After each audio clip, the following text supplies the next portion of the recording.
Monsieur le Président, Madame la Ministre, Monsieur le Président de la Commission, Monsieur le rapporteur, mes chers collègues, le 31 janvier dernier, à l'occasion de la discussion de la PPL créant un dispositif de don de jours de repos non pris au bénéfice des proches aidants de personnes en perte d'autonomie ou présentant un handicap, je confirmais l'importance du sujet des aidants familiaux et la nécessaire évolution législative de leur statut au regard de leur importance croissante pour nos populations et nos territoires. J'ai d'ailleurs remarqué, puisque le sujet me préoccupe grandement, que toutes les mesures réglementaires prévues par cette loi avaient été prises par le gouvernement. Ne manque que la publication du rapport censé évaluer la possibilité de réviser l'imposition des sommes versées à titre de dédommagement dans le cadre de la prestation de compensation, afin de soutenir et valoriser les proches aidants.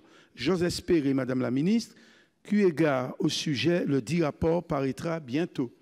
Je ne suis également pas convaincu, à titre personnel, que le développement des maisons de retraite et EHPAD soit le symbole d'une évolution positive de notre société. Bien au contraire, je considère que l'avenir du bien-être de nos populations âgées réside dans la création d'un réel statut de l'aidant, ainsi que dans la mise en œuvre de mécanismes de protection adaptés et performants à leur endroit, prestations de compensation, santé, retraite, protection sociale, etc.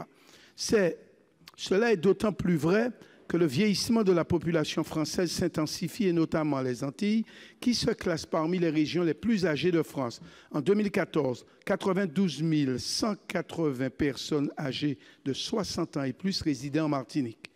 Elles représentaient 24% de la population, proportion équivalente à celle observée en métropole, 24,4%, mais plus élevée qu'en Guadeloupe, 21,9%. En 2030, 145 000 personnes devraient être âgées de 60 ans et plus, la part des seniors devant atteindre 39,6% contre 30% au niveau national, positionnant la Martinique comme une des régions hébergeant proportionnellement le plus de personnes âgées. On voit donc bien là tout l'enjeu du sujet. Je vous remercie.